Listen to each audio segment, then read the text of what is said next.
Fala, Águias! Tudo bem com vocês? Estamos aqui em mais um AguiaCast, o episódio de número 25. É um episódio especial porque este é o último episódio desta temporada aí do AguiaCast, tá? Primeira temporada, quero agradecer a presença aí de todos que nos acompanham até aqui. E já vai deixando o seu like aí, porque nesta entrevista trouxemos aqui um cara que manja muito de ações e o tema será melhores ações para investir em 2023. E estamos aqui com o Bruno Rosolini. Falou certo, pô, agora eu fiquei feliz. Bruno Rosolini, cara. Pô, brigadão pelo convite. Obrigado aí por ter aceitado o convite. Se apresenta aí pra galera, né? Show de bola. Olhe pra aquela câmera ali? Pode ser. Sua câmera. Então, enfim, acho que o pessoal que não me conhece, eu tenho um canal no YouTube, né? Obviamente faço vídeo aqui de investimento e também trabalho com isso profissionalmente. Então, acho que é uma das coisas legais que eu consigo trazer, pelo menos quando eu falo aqui, quando eu trago meus vídeos, é um pouco da visão profissional, mas também dessa visão um pouco que a gente vê no dia a dia, ou que a gente vê até no próprio canal do YouTube.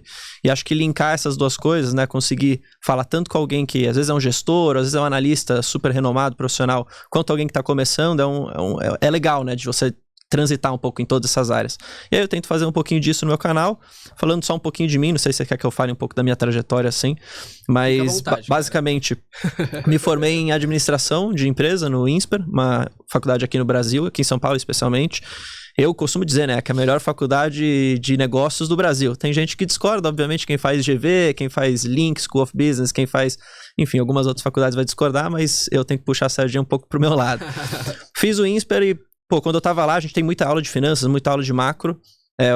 Basicamente, os 2 primeiros anos é igual se você faz economia ou ADM. Então, eu tive muita essa exposição também para macroeconomia, que é um negócio que eu gosto bastante.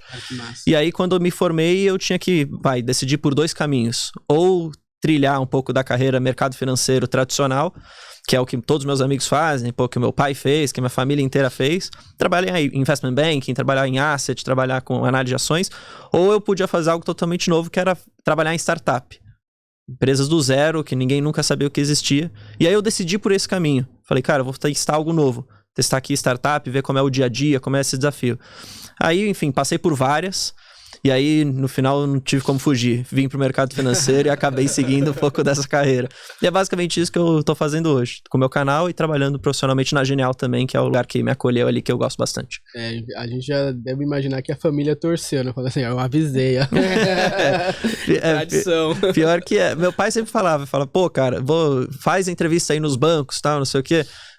Vou te colocar em contato com o pessoal. Ele sempre jogou pra esse lado. E eu fiquei sempre meio relutante, assim, falando, pô, deixa eu, sei lá, testar algo novo, assim, pra ver se é bom. Se não der certo, depois eu volto pro mercado. Foi isso que aconteceu, na verdade. Mas gostei muito, acho que valeu muito a pena ter trabalhado em startup, porque me abriu os olhos um pouco, até pra analisar as empresas que a gente tem na bolsa, até pra entender um pouco do perfil dos empreendedores, às vezes do CEO, especialmente com essa onda de IPO que a gente teve. Muito daqueles caras eram, pô, empreendedor nato, assim. Tinha passado por rodada há pouco tempo e viu um mercado bom pra IPO no passado ali, com a taxa de juros a 2. E aí, pô, esses caras, entender um pouco da mentalidade deles, eu consegui entender isso porque eu trabalhei, do lado dos caras, ou caras iguais, assim. Então foi super bom. É massa, né? Baita experiência. E, Débora, fale aí dos nossos patrocinadores. Vou falar aqui sobre a Coinext, para quem quer ganhar R$10 para começar a investir. Eu vou deixar na descrição um link para abrir conta gratuita na Coinext. Você abriu sua conta, depositou lá seus primeiros R$25, você ganha mais R$10 para investir em criptoativos, em arquivos tokenizados, em tudo que é negociável lá na plataforma. É isso aí. E também tem a Nord Research, que também patrocina aqui o canal, tá? Se você quer começar a investir em ações de dividendos, né? Ganhar dividendos ali todos os meses, né? Viver de renda, muita gente aí tá procurando, assine o Nord Dividendos, tá? De R$216 por ano, você vai pagar apenas R$10 por ano no link aqui na descrição, tá? Então clica no link na descrição, você ainda tem 30 dias para testar, então vê se o produto é bom, se não gostar, aí se desfaz, mas eu duvido que você não vá gostar, tá? O link tá na descrição e vai ficar o QR Code aparecendo na tela durante a entrevista também. Débora, faz aí a primeira pergunta, faz as honras aí. Por favor, que não seja muito difícil, né? Brincadeira. Joga ele na parede aí. Por enquanto eu vou começar leve, depois a gente piora. Fechado. Então, como que você enxerga o cenário econômico agora em 2023? Eu acho que eu vou ser talvez até um pouco repetitivo, e eu falo também não só das minhas palavras, mas acho que um pouco dos meus colegas, assim, que a gente pensa muito parecido. Acho que o primeiro disclaimer aqui, eu não votei no Lula, eu não acreditava e nunca acreditei, na verdade, em termos econômicos no governo petista. Não falando mal, assim, óbvio, falando mal porque eu não acredito, mas tudo bem, se você gosta, se você acredita, isso, acho que a democracia é isso, você votar em quem você quer, em quem você gosta. Mas em termos econômicos, eu nunca vi o PT mudar de opinião. Então, o que a gente viu no passado, eu acho que dá para colocar isso aqui de forma muito bem clara. É um governo que acha que alimentando gastos, ou seja, gastando mais, você traz como consequência crescimento econômico. Isso, de fato, até num curto prazo, acontece. Se você for até estudar um pouco de macroeconomia no geral, você vai ver que os maiores gastos do governo até aumentam um pouco em termos de PIB no curto prazo. Só que no médio e no longo prazo você tem um reverso, de certa maneira, né? Você acaba tendo uma dívida cada vez mais elevada, você precisa ter taxas de juros mais altas, o que você consequentemente acaba trazendo recessão. O que o governo Lula, no começo, Lula 1, Lula 2, né, que o pessoal fala, foi de fato gastar bastante, aproveitou também o momento que a gente tinha de commodity em alta, então a receita, né, o que o governo ganhava era muito, porque o Brasil exporta commodity, então ele aproveitou gastando mais, mas com uma receita muito grande. E até que deu certo naquela época, o Brasil até de fato cresceu, e ele até fala isso, no meu governo a gente cresceu, tal, tudo mais. Só que aí a bomba caiu no colo da Dilma, que, óbvio, ela tem muita culpa do que a gente teve de recessão lá em 2016, especialmente. A equipe econômica dela, um pouco dessa ideia era muito ruim, na minha visão.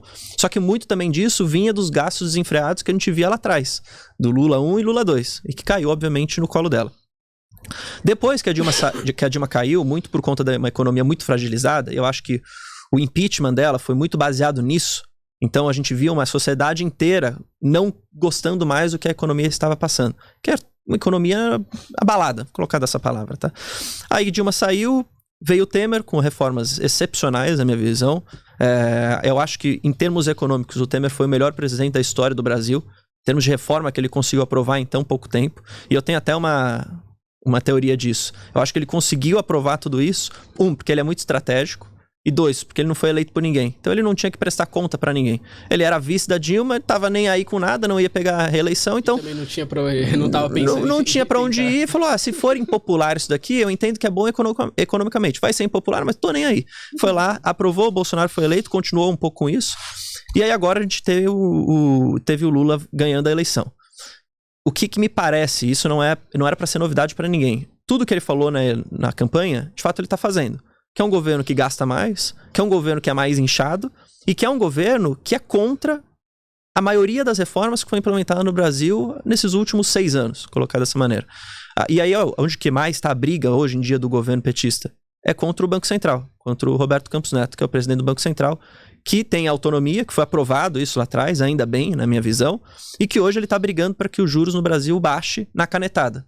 O que vai acontecer se baixar os juros na canetada? É o que acontece na Turquia, por exemplo, onde o presidente fica pressionando o Banco Central lá a baixar as taxas de juros e a inflação está descontrolada, com uma taxa de juros de 9%, se eu não me engano, posso estar errado aqui no número, e uma inflação na casa dos 50%.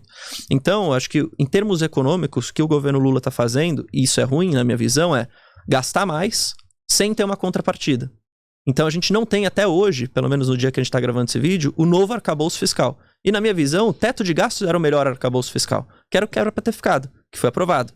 Mas Bolsonaro quebrou um pouco. Também, passou lá, não tá certo isso. Mas pelo menos tinha-se uma regra. Tinha-se uma regra que no básico era, você tem que gastar X, tem um montante X que você precisa gastar. E se você quer gastar mais, você precisa tirar de alguma área, você precisa controlar os gastos, ou você precisa aumentar a sua receita, colocar dessa maneira. E o que o governo Lula é contra o teto de gastos. Por quê? Porque ele quer gastar mais. Não sou contra ter auxílio para as pessoas pobres, não sou contra ter programas de governo que ajudem essas pessoas. O que eu sou contra é gastar, se endividar e depois isso vai cair na conta de quem? Do mais pobre. E aí a gente já viu que vai acabar acontecendo. Mais imposto, vai precisar. A gente já viu agora, já voltou, né, o ICMS. Vai falar de taxação de dividendos, né? Isso deve sair, muito possivelmente, na minha visão. Mas fica aquela dúvida. Se o governo gastasse menos, talvez a gente não precisasse disso. Então, em termos econômicos, o que eu vejo? Taxa de juros mais alta, muito por conta da briga com o Banco Central. Já se fala em mudar a meta, inclusive da inflação. Então, é aquele negócio. A gente não chegou à meta, quer saber? Vamos aumentar, então. Quão incrível é a meta, então? Se você não consegue atingir a meta, se você sempre dobra, qual que é a perspectiva no mercado? Se o cara quer dobrar a meta, nessa fala, eu vou apostar, então, numa inflação mais alta lá na frente, com juros mais altos ainda. Isso é ruim para investimentos, em ações, para empreendedor, para startup, para tudo. E aí a gente fica nesse ciclo, né, de novo. Juros altos, quem é rico ganhando muito dinheiro, quem é pobre não conseguindo ganhar, porque não tem como empreender, não tem como pegar crédito, e aí vai com um pouco disso. Então, resumindo, em termos econômicos, do que eu vejo hoje, sem arcabouço fiscal definido, muito da fala do Lula, brigando com o Banco Central e querendo gastar cada vez mais, é uma pena, mas eu acho que isso aí é um caminho pro buraco, assim. É uma pena, mas é o que eu vejo. E, assim, nesse assunto ainda, sobre a meta de inflação, se eu não me engano, é 3%. Né? Isso. 3% a meta de inflação. Eu acho que também é uma meta muito irreal, assim, pro Brasil, que ele tem uma média histórica ali em torno de 5%, assim, 4, 5% de inflação. Não, talvez até seja uma meta irreal, mas eu acho que o modo como se coloca para mudar a meta não é tratando desse ponto, falando assim, por que a gente não analisa? Será que essa meta é realmente crível? Será que a gente consegue atingir essa meta? Mas o discurso para mudar a meta não é nesse sentido. É porque quer mudar para que os juros baixem. Então não é que ele está preocupado com a estabilidade da economia no futuro e trazer os juros para baixo, mas com uma economia que seja crível de certa maneira. Não, ele quer mudar porque ele quer brigar com o Banco Central para baixar o juro na marra. É um pouco disso que eu vejo. E o coitado do Haddad, olha que bizarro isso. O Haddad acaba sendo o malvado favorito hoje em dia. É o cara que tem que brecar o Lula, que eu nem gosto do Haddad nesse sentido, eu nem acho que ele seria tão apto assim para ser o ministro da Economia. Mas ele, pelo menos, agora tem tentado mostrar pro Lula e pra ala mais radical do PT que, a gente precisa ajustar o fiscal. A gente precisa parar de gastar tanto, a gente precisa ter uma âncora, a gente precisa ter um plano para que a gente não destroce o país.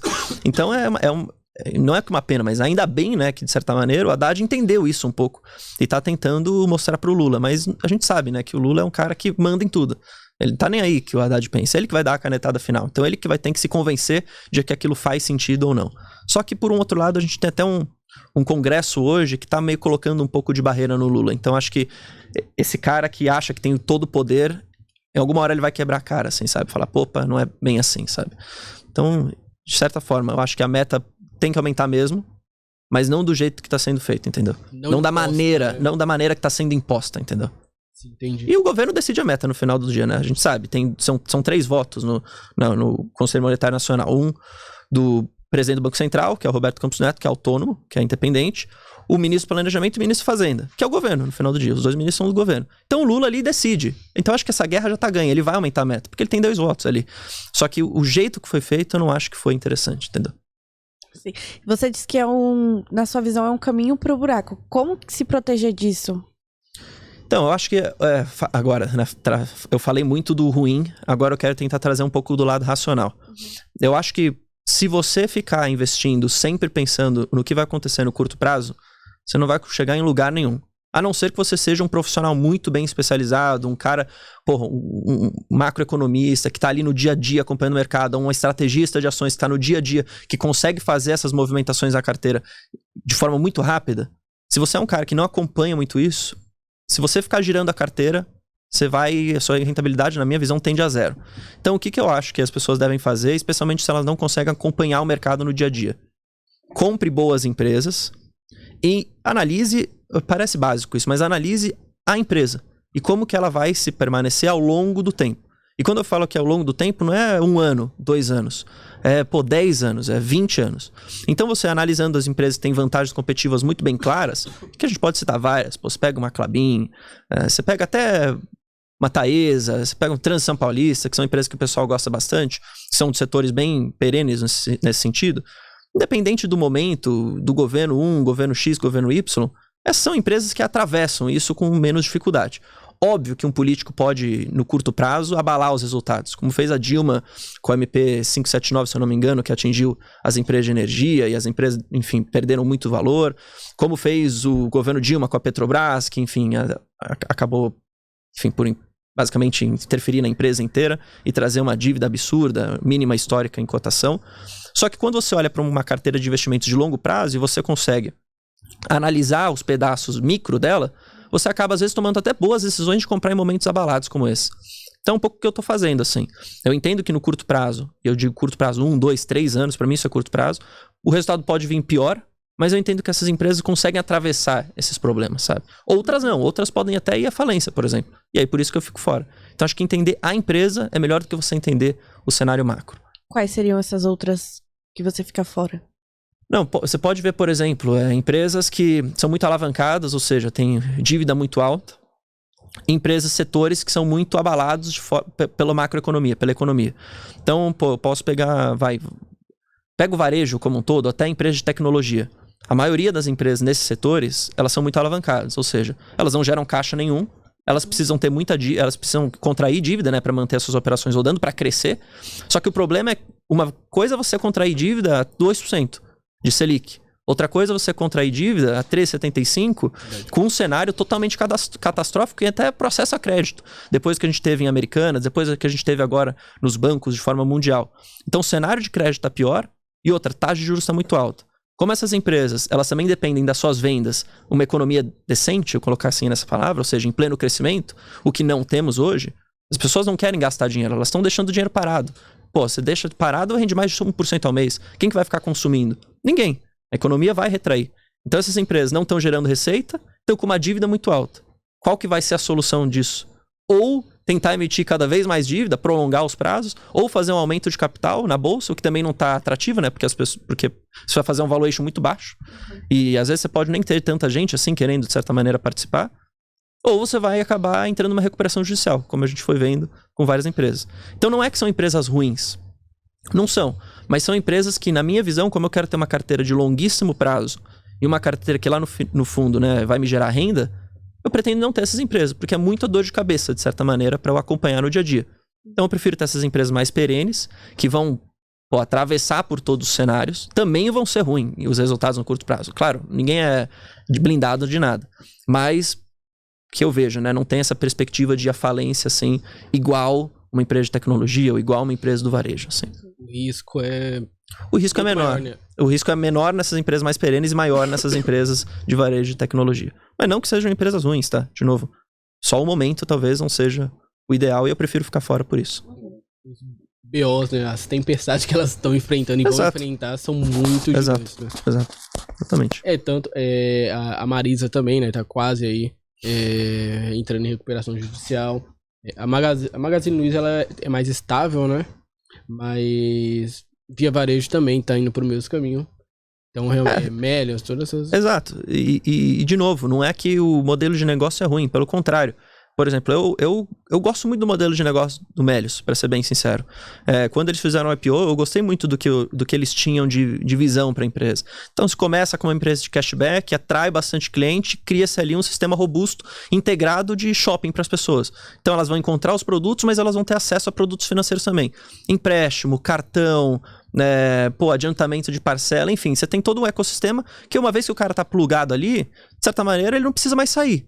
Então, ele quer cartão de crédito? Tem ali. Ele quer pegar um empréstimo? Tem ali. Ele quer comprar um produto online? Tá ali. Ele quer receber cashback? Tá ali. Então, isso pareceu muito interessante. E, de fato, na minha visão, tá?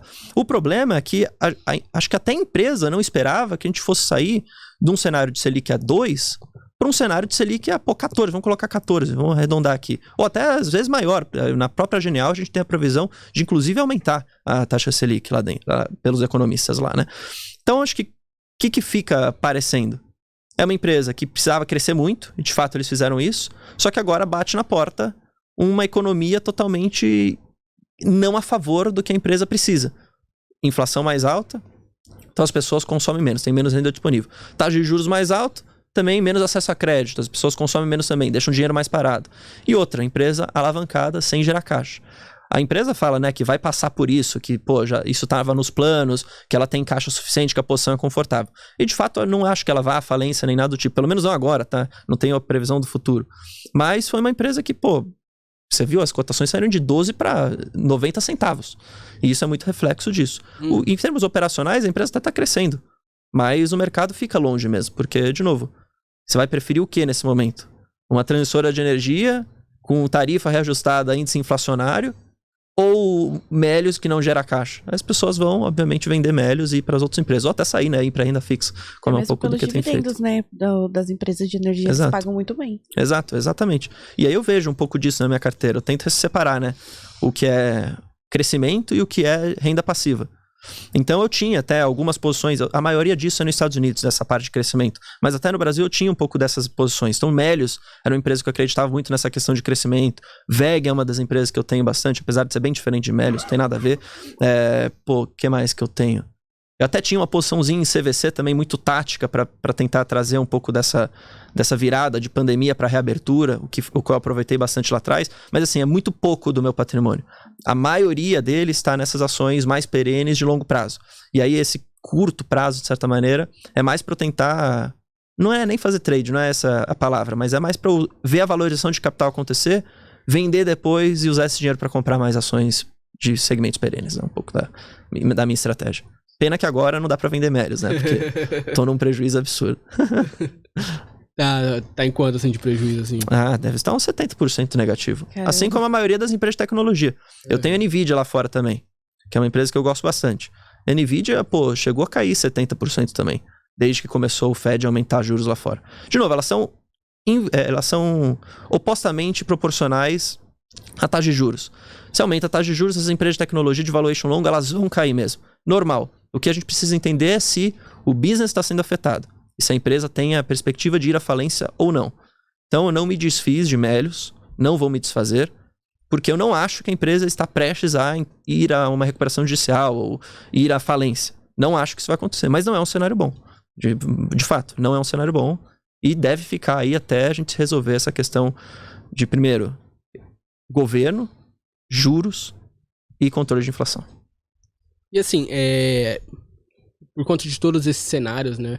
Eu vi alguns analistas e gestores falando que nesse momento, né, investir em bolsa é meio que loucura, né? Porque a renda fixa você não tem risco nenhum, tá pagando ali os 14% ao ano, né? Você consegue até mais em IPCA pré-fixado. E a bolsa, a previsão, eu vi algumas pessoas falando, é que seria ali como aconteceu na época da Dilma, que ficou ali uns 5, 6 anos ali andando de lado, caindo, né? Sangrando aos poucos ali durante um bom tempo, né? Qual a sua visão sobre isso? Acredita também que o mercado vai ficar sangrando aí? Eu acho que é legal de primeiro separar algumas coisas. Voltando àquilo que eu tava falando, né? Se você ficar girando sempre sua carteira, então, ora renda fixa, ora ações, ora renda fixa, ora ações, eu acho que você, a não ser que você acompanhe o mercado muito de perto, seja um profissional fazendo isso, eu acho que a probabilidade de você tomar decisões erradas, ou seja, vender e comprar nas horas erradas, é muito grande. Então, se a maioria das pessoas falar, a renda fixa está atrativa hoje, então eu vou vender todas as minhas ações, muito possivelmente você vai vender no prejuízo, ou vai vender quando as ações estão caindo, vai comprar renda fixa. Aí, juros começou a cair, a bolsa já deu uma bela de uma porrada, vamos colocar assim. Aí o cara fala, opa, agora chegou a hora de eu comprar a bolsa. Aí ele vai comprar aquelas mesmas ações que ele tinha, a um preço muito mais alto do que ele vendeu, e vai só ter realizado prejuízo, de certa maneira. Então, se você não consegue acompanhar o mercado de forma muito próxima, ficar fazendo isso, na minha visão, vai te levar a ter uma rentabilidade péssima na sua carteira. Até a perder dinheiro, tá? De certa forma. Agora, o que eu acho também que é legal de colocar? Eu não gosto de comparar a minha própria carteira com o Ibov. Porque o Ibov primeiro, muito financeiro, muito banco, muita commodity. Então, Petro, Vale, grandes bancos, a gente pode colocar assim, são os que mais delimitam o caminho ali do Ibov. Agora, quando você tem uma carteira sua, o que eu gosto de comparar? Como aquela carteira tem me gerado acima, obviamente, da inflação e acima também, inclusive, da renda fixa. Então, quando você compara Ibov com CDI, o Ibov perde. Não vale a pena você colocar em Ibov, se a gente puder colocar assim, resumidamente falando. Pega um histórico longo de tempo, o Ibov perde pro CDI. Até porque a gente, no Brasil, a gente viveu a juros muito altos por muito tempo. Agora, se você pega determinadas carteiras de ações com determinados ativos e coloca aquilo ali, a sua carteira comparada ao CDI, aí você percebe, fala, opa, a valorização dos meus papéis específicos que eu escolhi, mais os dividendos que eu reinvesti, isso aqui ganhou do CDI, isso aqui ganhou de lavada do Ibov. Não tem os gráficos aqui, não tá para falar os números agora, mas é isso que aconteceu com a minha própria carteira. Inclusive, eu já mostrei isso de forma, inclusive, pública no meu canal. Então, o que eu sempre me preocupo? Minha própria carteira, as minhas próprias ações. Como que aquelas empresas estão indo ao longo do tempo. E nada mais.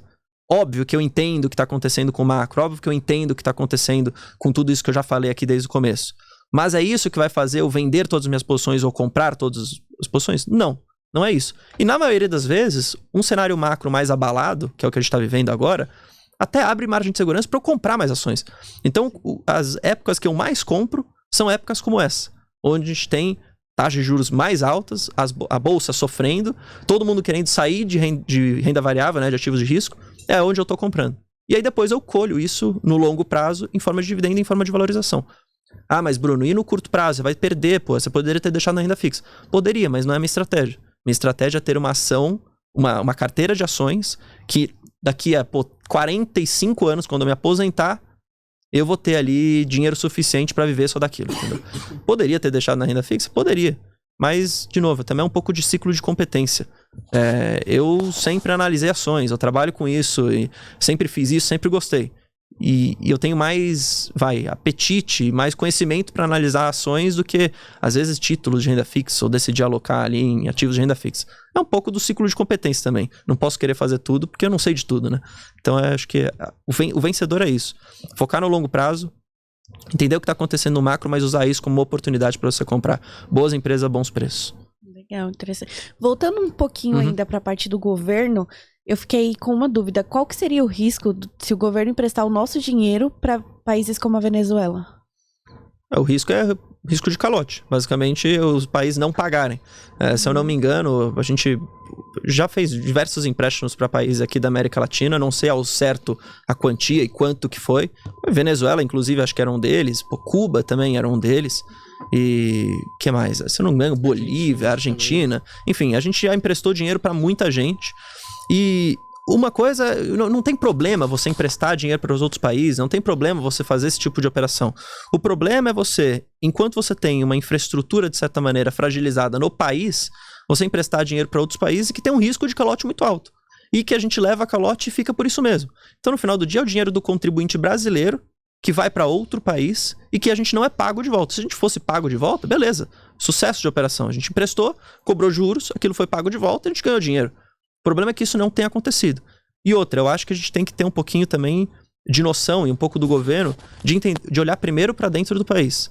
Se o Brasil fosse um país onde, 100% das pessoas tivessem acesso a saneamento básico, se a gente tivesse, uma infraestrutura decente ferroviária para transportar os grãos, uma infraestrutura rodoviária também decente, as estradas super asfaltadas, aí a gente poderia pensar e falar assim, opa, tá sobrando dinheiro, vamos ajudar a desenvolver outros países, vamos ajudar na infraestrutura de outros países. Não é errado isso.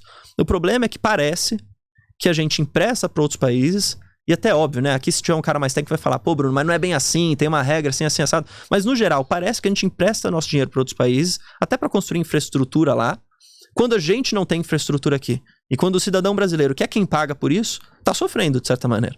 Então, eu acho que o risco é esse. É um país super fragilizado, no caso da Venezuela, e que o risco de calote é super alto. Pensa num banco, pensa se a Venezuela fosse uma pessoa. Você acha que ela teria acesso facilitado de crédito em grandes bancos? Não teria. E se tivesse, olha o juro que isso é cobrado em cima disso. Porque o risco é muito alto. Só que parece que a gente não liga um pouco para isso, né? O governo brasileiro. Parece que é só porque, mas é nosso amigo, é nosso colega, a gente tem que retomar esse tipo de relação.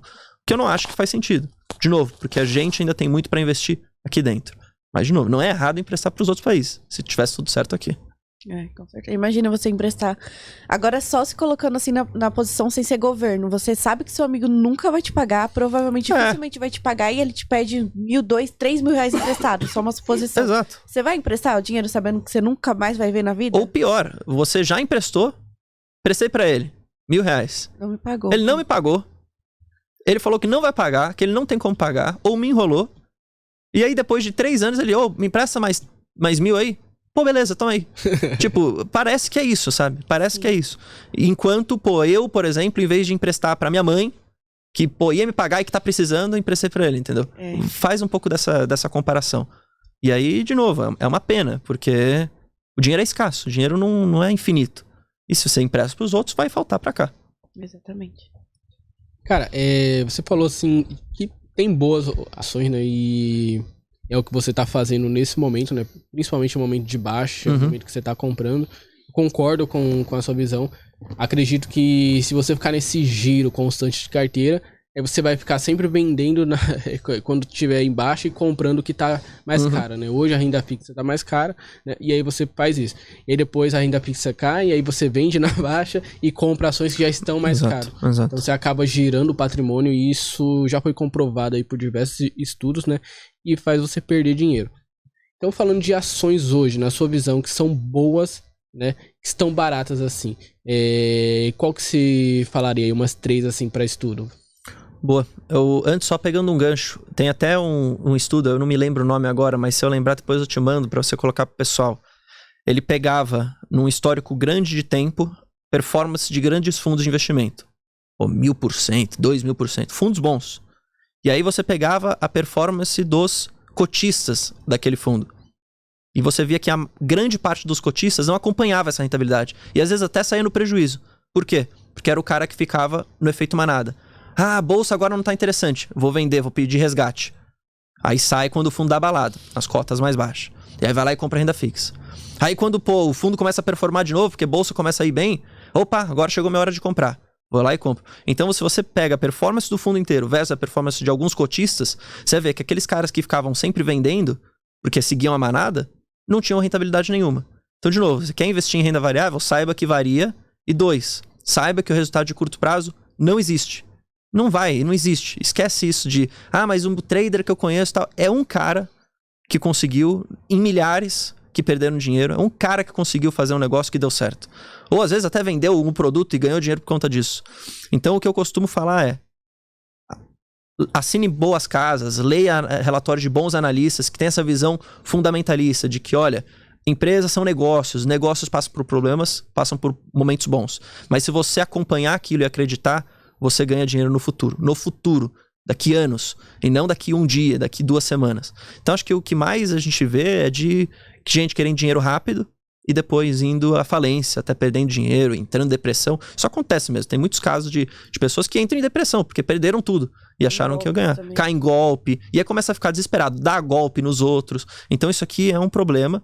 E de novo, acho que é um bom trabalho do que vocês fazem com o podcast, do que a gente faz lá na Genial, do que faz a Nord, que vocês têm o patrocínio aqui, que é de, mostrar pro pessoal que investir em ações não é bingo, não é loteria, não é cassino. É realmente se tornar sócio de negócios. Para se tornar sócio de negócios, precisa entender o que aquilo faz e comprar ao longo do tempo, sabe? Manter a sua posição.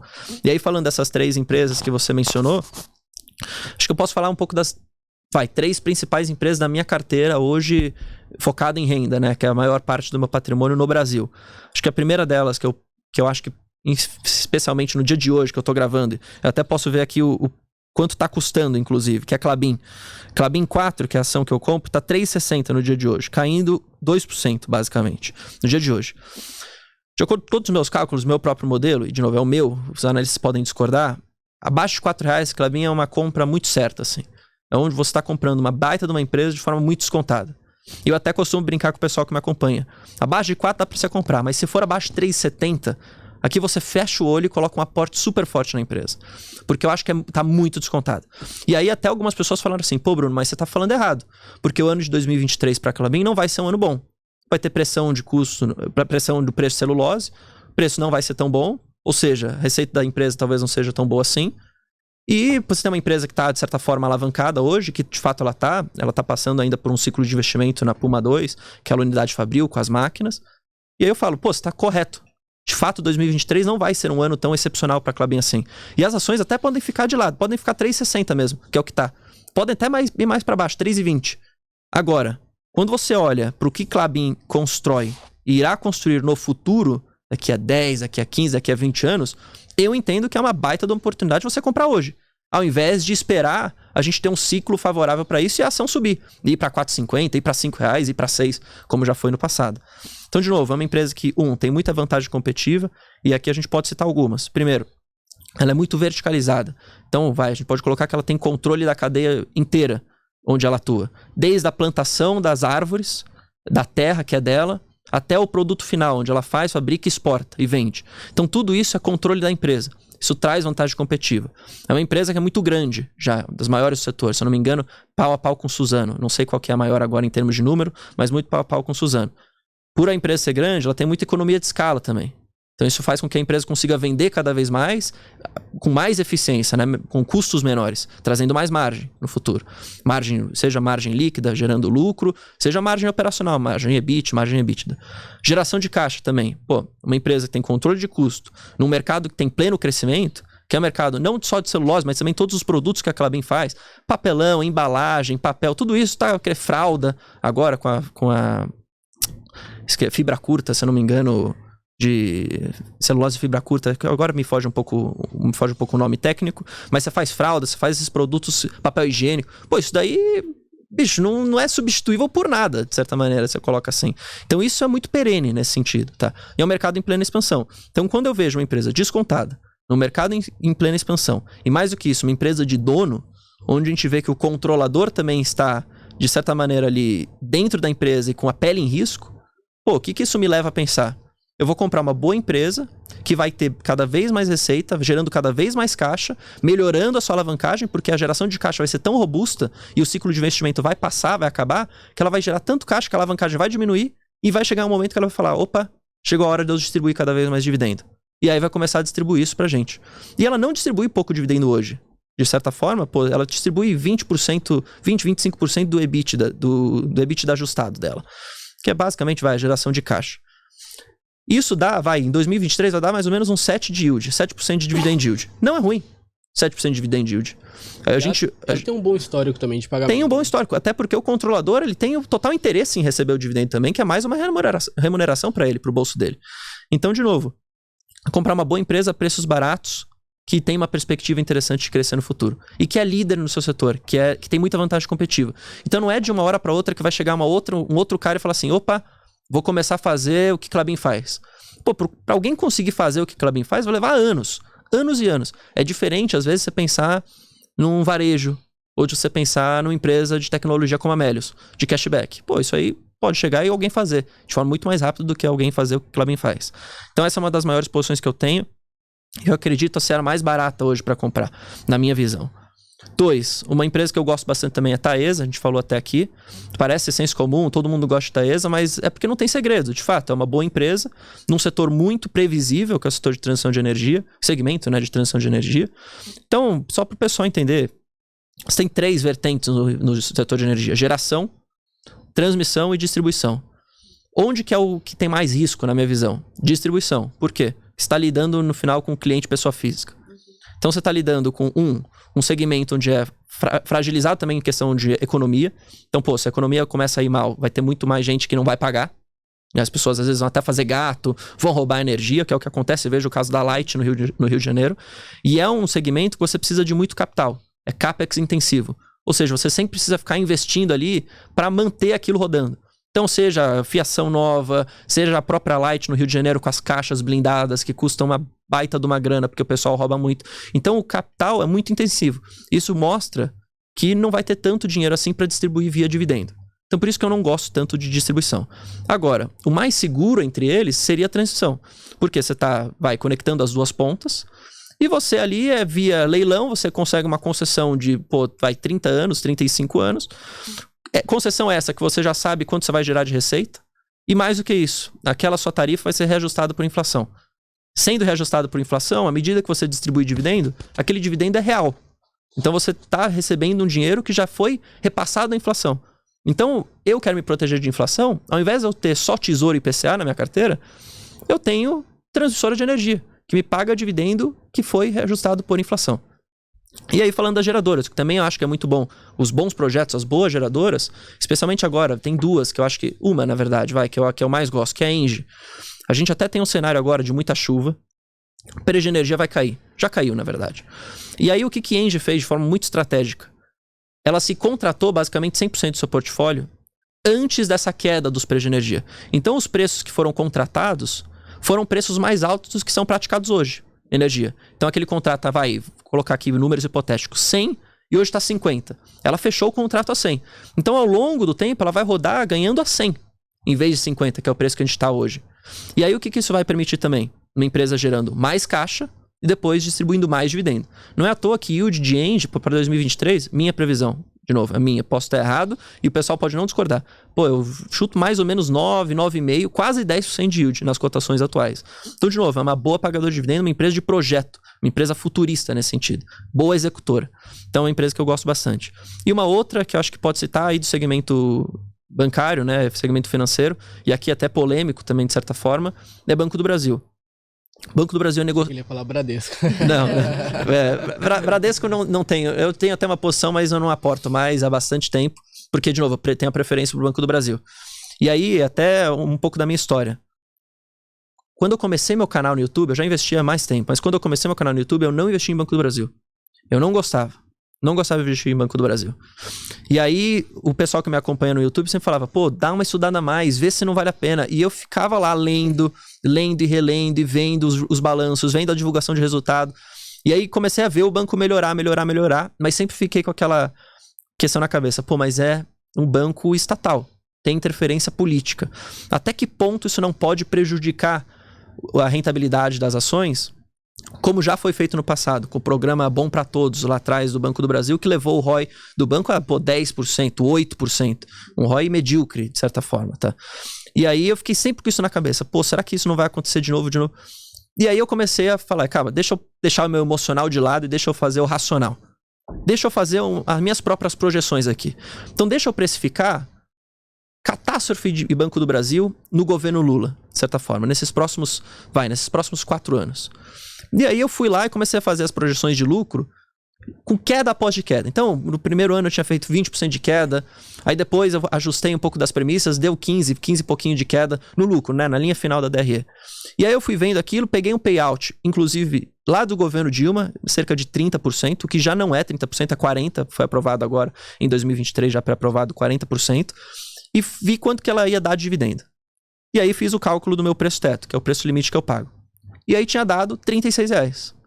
Eu falei, caramba, R$36 já é precificando meio que uma catástrofe em Banco do Brasil. Então por que eu não tô comprando? Se tá 32, tava 32,50 na época. Eu falei, por que eu não tô comprando? Se eu já precifiquei a catástrofe, já tá ruim, por que eu não vou começar uma posição agora? E aí eu fui lá e falei, cara, quer saber? Vou comprar Banco do Brasil porque acho que tá descontado. Tem o risco de interferência política? Tem. Isso é fato, pode acontecer. Mas mesmo que isso aconteça e traga esse resultado ruim, ainda tem muita margem de segurança para comprar. E aí até adicionei na minha análise, falei assim, pô, mas vamos lembrar que muita coisa mudou no Brasil também. A gente teve a lei das estatais, tudo bem, já foi um pouco atacada pelo Lula, mas ela ainda tá viva. A governança no Banco do Brasil mudou bastante dos tempos para cá. Então, um plano estratégico de 5 anos que não pode ser alterado, os comitês de auditoria, de governança lá dentro, no próprio conselho, com os prazos de... Me foge a palavra agora. Enfim, esqueci. O prazo onde o conselheiro fica ali dentro. Isso tudo foi feito de uma forma a blindar que o banco não fosse interferido por algum político mau caráter. E aí veio uma notícia até que positiva. A presidente do Banco do Brasil e todos os outros funcionários de alto escalão lá são, de carreira, ou seja, eles entendem, de certa forma, como que o banco trabalha, como que o banco produz ao longo do tempo. E ela falou, a Tarciana Medeiros, que é o presidente do Banco do Brasil hoje, ela falou assim, cara, no primeiro discurso dela, a gente vai olhar muito para a geração de valor para acionista aqui. E a gente quer o Banco do Brasil rodando a rentabilidade alta. A gente entende por que isso é bom. E aí isso falou, opa, tudo aquilo que eu precifiquei não vai acontecer, eu tô muito mais pessimista aqui, mas comprei a bons preços. E eu até mudei um pouco do cálculo do meu preço teto, fui um pouco menos conservador nas minhas projeções, deu 42,80. Então até 42,80 eu tô comprando o Banco do Brasil bem tranquilo, assim. Ainda vejo de forma bem descontada. Óbvio, comecei comprando abaixo de 36, de fato fiz isso, e aí percebi, tô sendo muito também, tô querendo muito, eu acho. E aí melhorei meus cálculos lá, e ainda muito conservador. Então, ainda atribuindo para o resultado de 2023 igual 2022, sem crescimento nenhum, mesma rentabilidade, mesma lucratividade, que de fato vai acontecer. E para 2024, mesma coisa. Então, eu coloquei o mesmo nível de lucratividade, justamente para ser um pouco mais conservador. De novo, abriu margem de segurança. Então, aquilo que a gente estava falando de aproveitar os momentos ruins para comprar, é isso que eu estou fazendo. Eu não tenho amor por nenhuma posição. Então, tenho amor aqui, vou fechar os olhos se estiver acontecendo algo ruim. Não. E da mesma forma, também não vou fechar os olhos só porque eu não gostei no passado. Não gostei no passado, refiz minha análise, me convenci, não fui convencido, mas me convenci, isso que é importante. E hoje compro e tô muito feliz com a posição. Gerando dividendo bom, inclusive. Cerca de 3% de yield que eu estimo para 2023. Legal, interessante. Mas pra vocês verem, só mudando um pouquinho de assunto, como que as coisas evoluíram. Antigamente a gente, pra ver... Tô falando bem antigamente mesmo, quando o Barsi começou a investir. Pra ver o preço das ações, você tinha que ir lá ou ligar... Fazer um monte de coisa. Pra comprar era por ligação. Exato. E hoje em dia ele vê pelo celular ali a cotação. Ele tá no relógio. No relógio. Pelo relógio, a cotação tá ali, ó. Quanto que tá custando aqui. E vê tranquilamente, facilmente, né? Tipo, eu deixo aqui não porque eu fico fazendo trade nem nada. Mas é porque eu realmente monto as posições aqui das empresas que eu tenho. E aí eu sempre olho pro meu preço teto. É a única coisa que me faz comprar. São as minhas projeções, a minha análise, meu preço teto. Opa, tá abaixo do preço teto, é dia de aporte, compro. Coloco aqui pra comprar. E acabou. Eu nem abro o home broker, eu faço por aqui mesmo. Então acho que isso me dá um pouco de paz de espírito também. Sim. Saber que eu analisei, que eu fiz os meus cálculos, que eu confio naquilo que eu fiz e que eu tô comprando. Acho que a maioria das pessoas que falam, a maioria fala assim, tá caro. Por que tá caro? Porque falaram. Mas e você, já fez o seu número? Já fez o seu cálculo? Não fiz. Então por que você acha que tá caro? Porque alguém falou? Tem gente que odeia Banco do Brasil. Tem gente que gosta. Quem que você vai confiar? Em você. É por isso que eu falo, você tem que fazer o seu próprio cálculo. E eu já vi seguidores, minhas seguidoras, meus seguidores mesmo já chegaram e me falaram, tá caro. Eu falei, por quê? Porque o PVP tá acima de 1. Assim, não tem nada a ver isso. Viu, por exemplo, o PVP tá em cima de 1, acima de 1, tá caro. Não é assim que tem nada a ver. Analisa uma ação. Não tem nada a ver. Até pegando, se eu puder pegar um gancho nisso,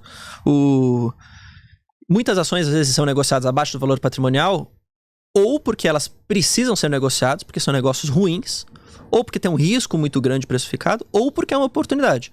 As pessoas têm que entender o que está acontecendo. Por isso que a análise vai além dos indicadores. Então, por exemplo, a gente pega aqui um banco que é negociado abaixo do valor patrimonial. 2 bancos. Banco do Brasil, a 0,7, se eu não me engano, 0,6 no dia atual. Eu não tenho o número aqui, não sei exatamente. E você pega a BMG, a 0,4 do valor patrimonial. São 2 bancos que estão abaixo do valor patrimonial. O cara pode olhar e falar assim, opa, os 2 estão baratos. Sair comprando. Ou pode até falar assim, opa, não vou comprar porque tá muito descontado, deve ter alguma coisa ruim aí. O que acontece? Por que BMG negocia abaixo do valor patrimonial?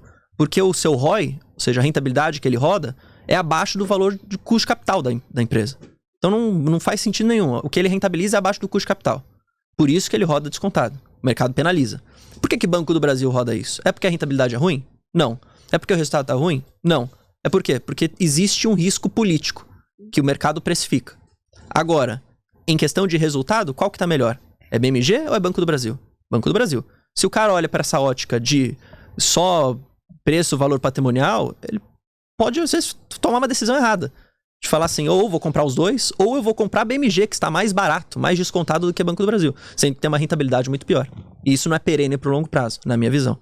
Então acho que o pessoal tem que entender um pouco disso. Inclusive, né, o risco de Banco do Brasil, diferente de uma Petrobras, é muito menor, né? Porque se você for interferir muito no Banco do Brasil, você vai interferir em todo o setor bancário. Sim. Né? E aí, inclusive, muitos bancos aí apoiaram a campanha do presidente. Sim, então, é algo muito mais difícil de fazer. Não, é menos chamativo pro governo. Porque uma coisa é você interferir na Petrobras e mudar o preço da gasolina na bomba pro cara. Fala assim, opa, eu abaixei o preço da gasolina. Isso gera voto. Outra coisa é você mexer no banco, que às vezes não é no curto prazo que você vai ver esse resultado. Na Petrobras é no curto prazo. Você chega lá e fala, opa, mudamos aqui a questão do preço, vai abaixar. Na marra, abaixa. Você vê ali mês seguinte, abaixou na bomba. Diferente do Banco do Brasil, não é assim que vai acontecer, né? Então acho que é menos chamativo nessa questão. Então se for para interferir primeiro, acho que o governo iria na Petrobras e não no Banco do Brasil. Sim, faz todo sentido. Cara, falando um pouco ainda do setor bancário, né, estamos vivendo aí momentos de tensões aí nesse setor, né? Bancos aí europeus sofrendo pra caramba, outros falindo, outros sendo vendidos. Você acha que isso pode atingir o setor bancário mundial, como aconteceu em 2008 na crise do subprime? Você acha que tem esse risco? Né? E se tem esse risco, quais são os bancos mais propícios a sofrer aí uma falência ou ter um grande problema assim para o acionista? Acho que primeiro é legal de colocar que o próprio Banco Central americano e os bancos centrais ao redor do mundo, eles aprenderam muito com a crise de 2008. Então, acontecer o que aconteceu lá atrás não acho que vai acontecer. Tanto que não aconteceu, não está acontecendo. O Fed foi muito rápido em agir na questão do Silicon Valley Bank, e, pô, foi na hora, basicamente eles agiram, já garantiram os depósitos para todos ali os contribuintes, enfim, meio que, salvaram aquelas pessoas de uma corrida bancária, de certa maneira, tá? Porque era isso que eles queriam evitar, uma corrida bancária, as pessoas pedirem resgate em todos os bancos, não ter dinheiro e tudo ia à falência. Então, acho que isso não vai acontecer, igual aconteceu em 2008. Agora, óbvio, né, que você tem um pouco desse temor, não é à toa que as ações de bancos, no geral, especialmente depois da questão do SVB, né, do Silicon Valley Bank, caíram bastante. Credit Suisse, apesar de não ter sido igual, não ter sido pela mesma razão, também foi afetado, né, e também acabou derrubando as cotações de outros bancos, especialmente lá na Europa. Mas quando a gente fala de Brasil, é importante lembrar que em termos de regulação aqui dentro, a regulação brasileira, em termos dos bancos, é muito mais pesada, e acho que é essa palavra que eu posso colocar, do que lá fora. Então aqui a gente tem muito mais, não sei se é a palavra correta de falar, mas muito mais entrave e muito mais pontos de barreira para você acabar acontecendo o que aconteceu com o banco regional lá nos Estados Unidos. Então é mais difícil a gente ver acontecer uma falência num banco aqui e depois um risco sistêmico no banco Brasil inteiro do que a gente viu lá fora. Então, dessa forma, eu acho que os bancos brasileiros estão protegidos. Acho que não tem nenhum risco nesse sentido. Eu vi muita gente falando, mas Nubank vai falir, C6 vai falir, não sei o quê. De fato, são bancos digitais, eles têm maior risco mesmo, mas não vão falir por conta do SVB. Muita gente falou que, tinha exposição, que ia falir agora, que não ia conseguir pegar o dinheiro. E as próprias empresas lançaram, olha, nós não temos nenhum tipo de dinheiro lá, nós não temos exposição nenhuma, estamos normais aqui, vida que segue. Agora, se for comparar risco mesmo, tem mais risco, óbvio, do que um Itaú, do que um Banco do Brasil. Claro que tem. Se fosse pra medir, se fosse pra chutar, só posso escolher isso, qual que vai falir? Você tinha que escolher um. Obviamente, você ia pros bancos digitais, claro, tem mais risco. Mas não é que isso vai acontecer. E aí, de novo, eu acho que isso tudo, especialmente para bancos aqui no Brasil, abriu precedente para você comprar bancos a bons preços. Banco do Brasil, Itaú, caíram muito depois um dia depois, 2 dias depois do que a gente viu acontecer no Silicon Valley Bank. Aí você olha para aquilo e fala, isso daqui tá caindo por quê? Só pelo pânico mesmo, as pessoas saírem de bancos, mas nada por conta fundamental. Eu fui lá e comprei também.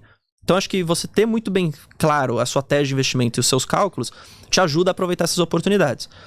Mas, de novo, significa também que é para você sair comprando também ações de bancos regionais nos Estados Unidos a qualquer momento? Também não, né? Eu não acho que você tem que sair comprando só porque caiu. Você tem que analisar os riscos, especialmente lá fora, que é muito diferente os bancos lá. Lá é muito regionalizado, é muito banco de nicho. Então analise onde que aquele banco tá, com quem tá. De novo, o Silicon Valley Bank, coitados, os caras foram expostos nos piores cenários. Empresa de tecnologia, cenário ruim para empresa de tecnologia, startup.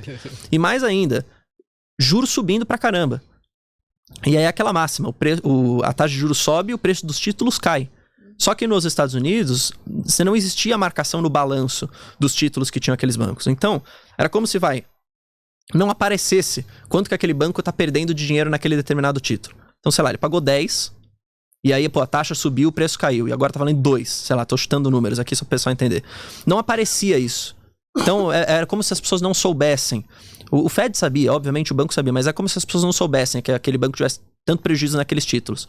Só que aí, quando eles pedem meio que pra se desfazer, colocar nessas palavras básicas, aí aparece. E aí se via o tamanho do prejuízo que tinha o banco com aqueles títulos por conta da marcação ao mercado. Então, de novo, aqui no Brasil vocês têm a marcação ao mercado, você consegue ver, é diferente a regulação. E aí, lá foi o cenário imperfeito. Alta de taxa de juros, ainda empresa de tecnologia, startup, coitado dos caras do banco. Que não é o caso de Banco do Brasil, não é o caso de Itaú, então nada disso vai falir, pode ficar tranquilo. E uma coisa e se falir também acaba o Brasil, tá? Imagina se o Itaú falir, acabou. Sim, não é o FGC que vai segurar. Exato. Não tem como. É um grande banco e se um deles vai à falência, é um risco sistêmico para o país inteiro. Sim. E uma coisa engraçada, né? Não sei se é verdade ou se é meme da galera, mas é que um dos caras diretores lá do banco, né? Ele também era do Lehman Brothers. Aí coitado do cara. Aí ele atrai coisa ruim mesmo. Mas eu não sei se é verdade, mas pô, você tá louco, imagina. Eu também não fui atrás pra ver se imagina. Verdade, cara, mas eu achei o mesmo. E se for mesmo, o cara já passou por... banco que ele entrar, ninguém mais vai querer contratar ele, exato. O próximo banco que ele entrar, você entra vendido. Exato. Entra short, porque você sabe que o cara vai levar a falência. Com certeza. Sobre a Itaúsa, atualmente ela está sendo cotada a 7,94. Na sua opinião, é cilada ou oportunidade? Eu já tive Itaúsa na minha carteira há um tempo atrás. Eu me desfiz justamente porque a empresa estava trazendo uma outra estratégia que não é ruim. Inclusive, eles estão meio que abrindo um pouco do portfólio de investimento, né? Investindo em outras empresas, especialmente segmento de infraestrutura. Então, se eu não me engano, tem investimento, tem saneamento, acho que tem gás, eu não me lembro ao certo porque eu não acompanho faz tempo. Mas é isso, eles têm perdido um pouco da exposição em Itaú, que era basicamente 100% no passado, e você abrindo um pouco esse leque para investir em outras empresas. E fora isso, o Itaú também está passando por um problema de distribuição menor de dividendos. Então hoje ele está no payout mínimo regulatório, 25%, muito por conta também de capital. Então ele tem o Itaú tem não um problema, não é essa a questão, mas ele tem a Basileia, né, que basicamente todos os bancos têm que seguir, e ele tá meio apertado, vou colocar nessas palavras para o pessoal entender. Então, se ele ficar distribuindo dividendo, ele não pode fazer isso, porque por uma questão de regulatória. Só que no futuro, à medida que ele vai rodando com rentabilidade alta e vai continuando trazendo resultado, isso melhora, ele pode voltar a pagar ali, 30%, 35% de payout, o que volta a ser dividendo maior. Então, eu não tenho Itaúsa, por essas duas questões basicamente, porque eu entendia que você tinha naquele momento da bolsa, quando eu me desfiz, oportunidades para você entrar em outras empresas, que foram essas que eu mencionei, que eu acredito, que eu tenho um pouco mais de familiaridade com o próprio negócio.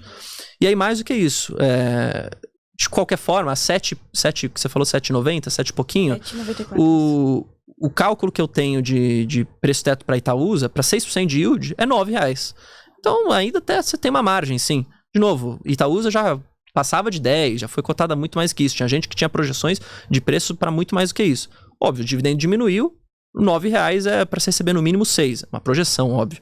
Mas, de novo, eu acho que tem outras coisas melhores para você comprar no momento. Mas não é ruim. Acho que quem tem Itaúsa não precisa se desfazer igual eu fiz. Acho que foi só por uma questão de alocação de capital minha mesmo. Se eu pudesse ter tudo, eu teria Itaúsa. Se tivesse capital infinito, né? Eu teria tudo, na verdade. Compraria tudo e não tô nem aí com nada. Sim. Cara, uma outra empresa, né? Uhum.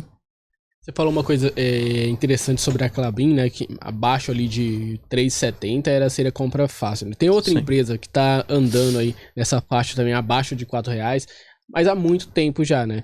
E que é a Sanepar. Qual a sua visão sobre a empresa? Você acompanha ela? Ela abaixo também de... por volta de 3,80, eu não cheguei a olhar hoje. O que você acha da empresa? Então, eu não tenho nem mágoas, nem alegria com o Sanepar. Primeiro, eu nunca tive na minha carteira.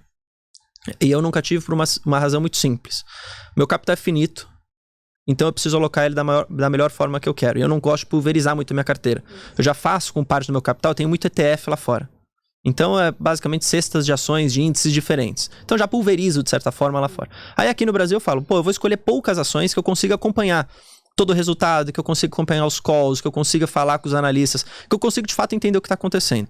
E como eu já tenho na minha carteira hoje 8 empresas, não vejo que tem espaço para nenhuma. A não ser que eu tire alguma. Mas eu não quero tirar nenhuma.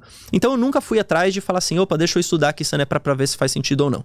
De fato, quando a gente olha valuation, indicador, é uma empresa que aparenta estar muito barata. Então você vê lá, os indicadores mostram isso. Tá bem descontada, na verdade. E aí eu até fui atrás, inclusive, de entender o porquê que isso estava acontecendo.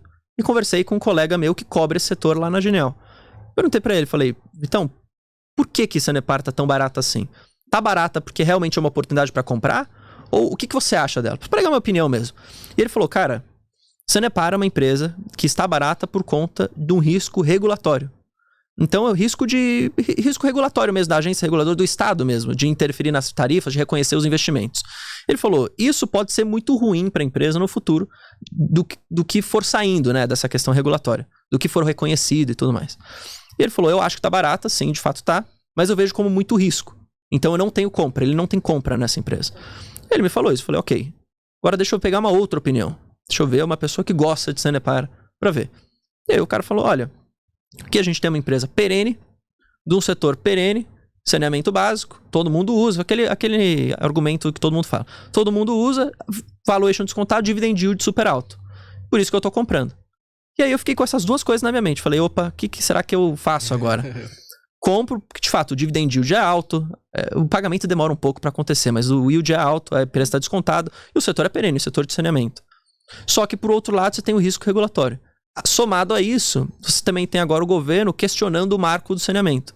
Até que ponto também isso não pode afetar a empresa? Não sei, nunca fiz a análise, estou colocando isso aqui à tona. E aí, de novo, volta naquele contexto. Dado que eu já tenho as empresas que eu gosto, prefiro não me aventurar. Porque eu já tenho empresas baratas que estão para eu aportar, que eu conheço o case, para que eu vou colocar mais uma, entendeu? Então, de novo, não sinto amor e não sinto raiva. Quem tem, não tem problema nenhum, de fato a empresa está barata, pode continuar assim por mais tempo, e quem não tem, fique feliz de ter outra empresa. Nunca tive, e não vou nem falar que eu gosto nem que eu não gosto, senão vão me xingar, né? Porque sempre vem o pessoal que gosta e o pessoal que não gosta. Então eu vou ficar em cima do muro mesmo, que eu não tenho a empresa. Se eu tivesse, eu falaria a minha opinião. Se eu tivesse me desfeito, inclusive, também, eu falaria também por quê, mas eu nunca tive. Certo. E entre o Banco Banrisul e o Santander, qual que é o melhor?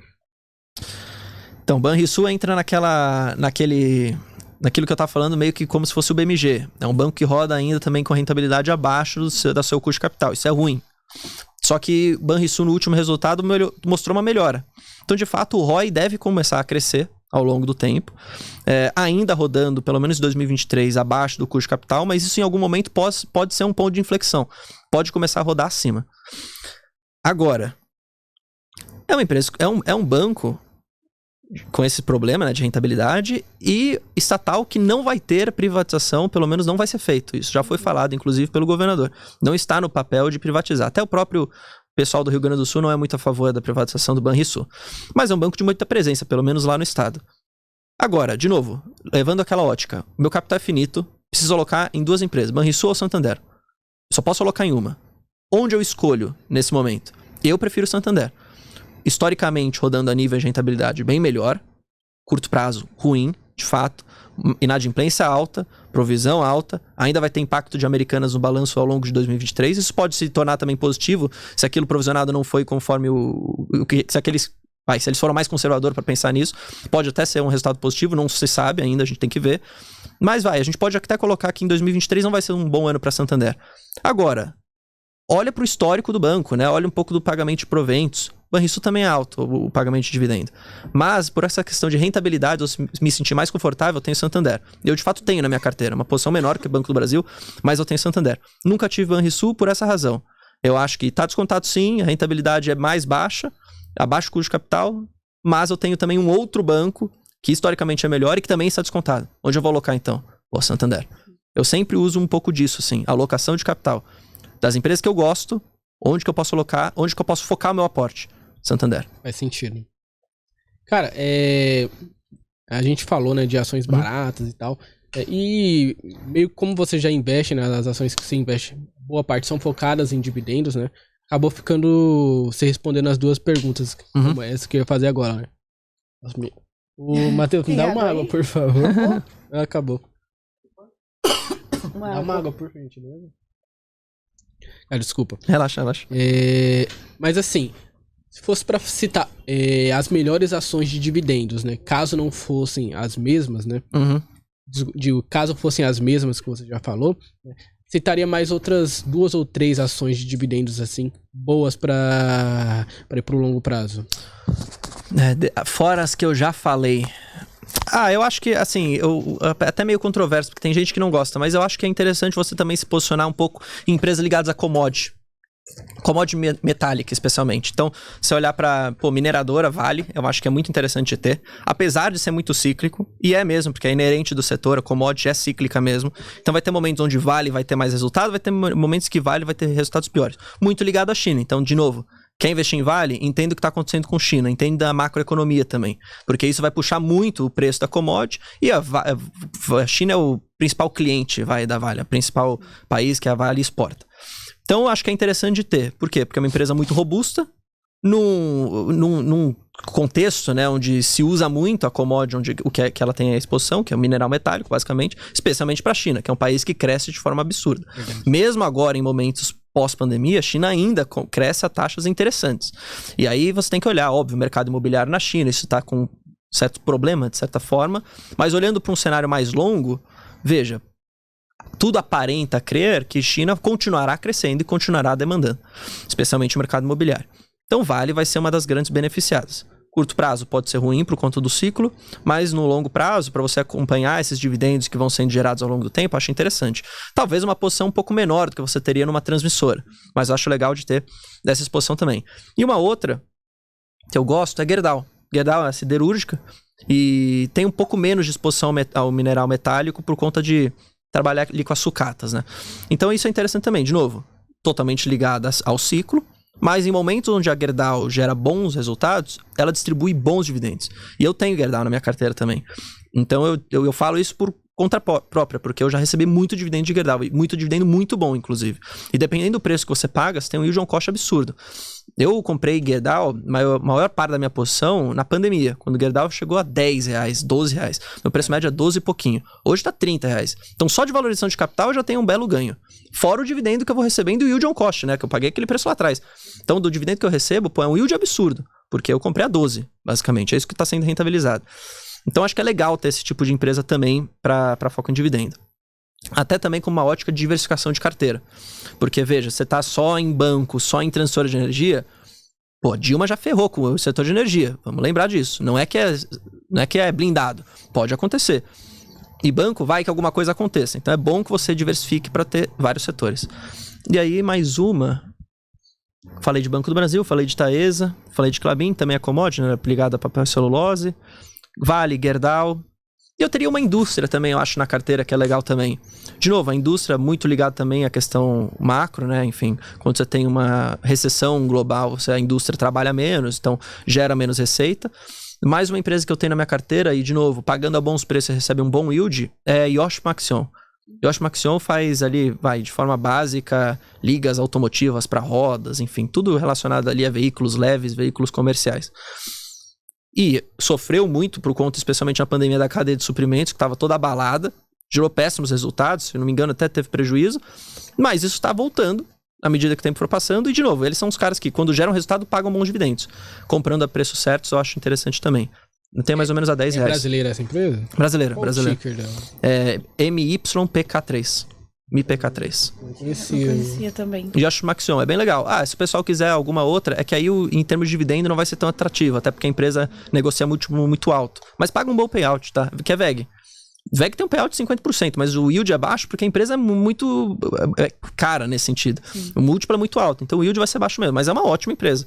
Em pleno crescimento e, pô, paga dividendo também. Mas é que você vê o yield é baixo porque, pô, um múltiplo altíssimo. Isso não é que ela paga pouco, né? Que o não paga pouco. Eu não acho que paga pouco, mas aqui realmente o preço é muito alto, então o yield fica baixo. Verdade. E sobre Irani e Klabin, qual das duas? Então, eu prefiro Klabin. Primeiro por conta da robustez da empresa, assim, eu acho que Klabin é uma empresa muito maior que Irani. É mais robusta nesse sentido, mas não que Irani seja uma má empresa, pelo contrário, também é uma ótima empresa. Eu acho que elas estão no mesmo segmento, vamos colocar dessa maneira, tá? Duas empresas com uma perspectiva de crescimento excelente, que pagam ótimos dividendos, empresas que a gente pode colocar empresas de dono também, que a gente tem ali o controlador, entre aspas, definido, de certa forma, mas volta àquela ótica de alocação de capital. Vi duas empresas baratas, pagando dividendos, que me chamam a atenção. Caraca, onde que eu vou alocar? E aí eu olho o Klabin a 3,60 e falo, pô, não é possível. Isso aqui é uma compra certa e eu corro menos risco, eu acho. Até por ser uma empresa mais robusta. Irani é uma small cap, é uma empresa que está mais sujeita a risco. A Klabin já é maior. Mas, de novo, é uma ótima empresa. Acho que quem tem Irani eu não trocaria por Klabin. E quem tem Klabin não trocaria por Irani. Eu acho que eu ficaria com a empresa. Agora, se está pensando em montar a posição, eu iria pro Klabin. O pessoal, meus colegas lá do YouTube, eles me falariam o contrário. Especialmente um cara que eu acompanho, que me segue, a gente troca ideia algumas horas, o Neto Invest, ele gosta de Irani. E ele não tem Klabin. Mas ele fala a mesma coisa. Pô, eu gosto das duas, tem Irani. São duas ótimas empresas. O Neto é difícil tirar ele da toca, né? Ele veio pra São Paulo só pra pegar o voo pra Londres, né? Foda. É difícil tirar ele da toca. Cara, explica aí pros águias um pouco mais sobre a Irani, né? Porque a Klabin, muita gente fala bastante dela, né? Tem diferença, assim, como tem Klabin Suzano?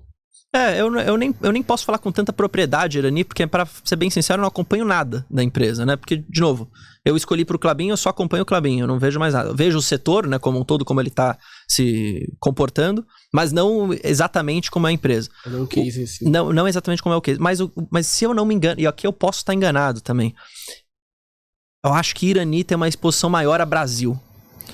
Ou é o inverso agora. Eu acho que tem uma exposição maior do que Brasil do que Klabin. Ou menos que Brasil que Klabin. Agora me foge um pouco a memória.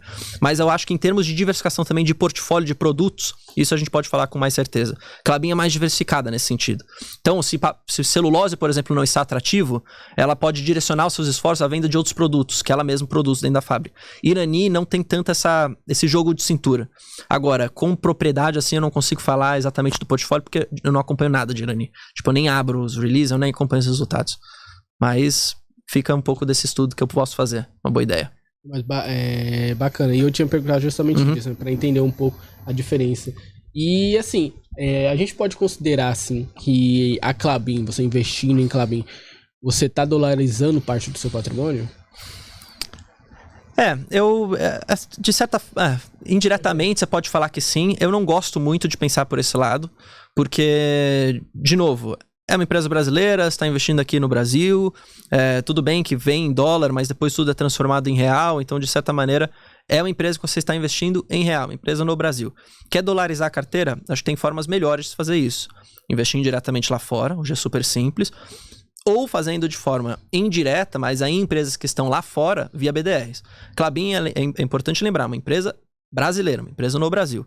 Então, você está se expondo sim ao dólar, isso é um fato, até porque tudo é negociado a dólar, a commodity é negociada a dólar, então você está de fato sim, mas não acho que isso deveria ser visto como, opa, estou investindo em Klabin, estou dolarizando. Não acho que tem que ser visto dessa maneira. Tem que ser visto como um plus, assim, também tem aqui exposição um pouco ao dólar. Então, são receitas em dólar, custos em reais, vamos colocar dessa maneira, custos em real, de certa forma, tá? Obviamente você tem diferentes custos, enfim.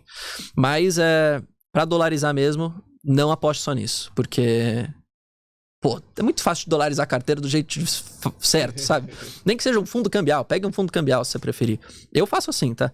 Eu tenho investimento lá fora em ETF, eu tenho dólar, eu tenho BDR um pouco aqui no Brasil e, obviamente, eu também tenho essa exposição em empresas de commodities, que é tudo também atrelado a dólar. Você pega Vale, você pega Gerdau, você pega Klabin.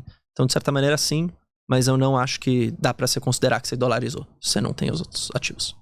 Interessante. Sobre fundos imobiliários, você falou que não gosta, né? Por quê? Eu já investi, pra ser bem sincero, uma vez e não me dei bem.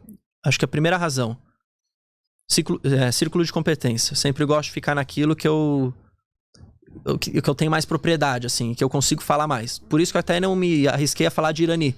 Porque, de novo, eu não acompanho muito, eu não sei o que tá acontecendo, não vou me arriscar de falar, sabe? Porque eu posso falar alguma besteira e depois vai que o pessoal escuta e, sei lá, copia, de certa maneira. Então, fundo imobiliário. Eu não invisto porque é círculo de competência. Sempre gostei de analisar ações, sempre trabalhei em empresas, tive startup, sei como funciona. E mais do que isso, trabalhei profissionalmente. Trabalho isso na Genial de forma profissional, analisando ações. E pra mim, analisar fundo imobiliário e analisar ações são coisas completamente diferentes. Não são iguais. Mas Bruno, tem ali o PVP igual. Não tem nada a ver uma coisa com a outra. É o mesmo indicador, beleza, você interpreta da mesma maneira, de certa forma, mas para você analisar é diferente.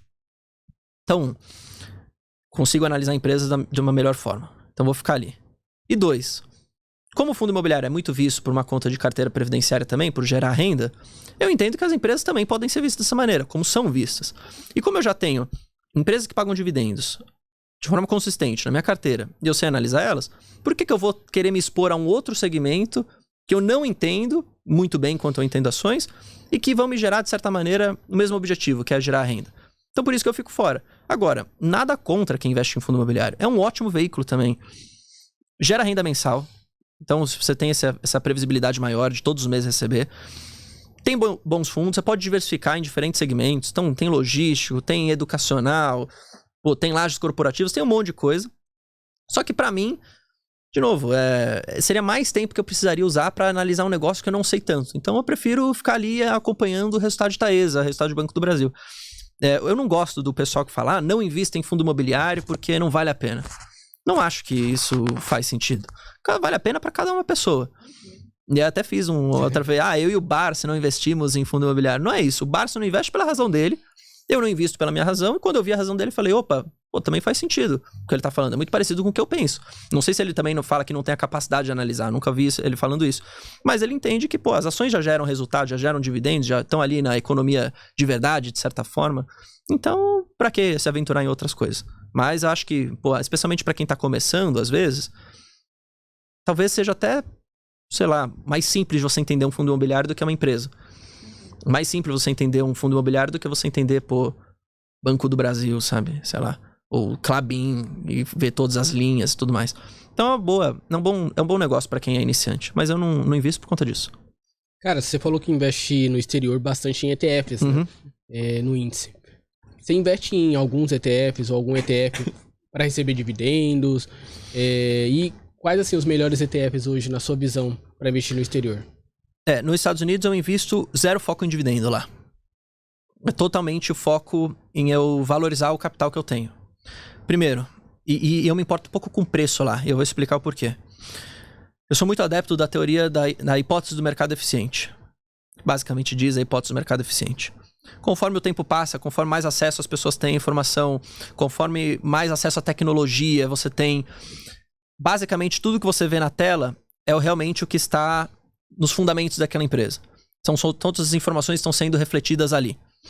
Nos Estados Unidos, como a gente tem um mercado que, é gigantesco, a gente tem entrada de capital massiva, uma liquidez absurda, um mercado muito pulverizado, não só no mundo, mas também no próprio país, é muito difícil de você gerar alfa lá. Ou seja, você, sendo um analista, sendo um investidor, falar, opa, encontrei uma informação antes de todo mundo aqui. É muito difícil isso acontecer, porque lá a informação sai na hora, todo mundo já tem acesso.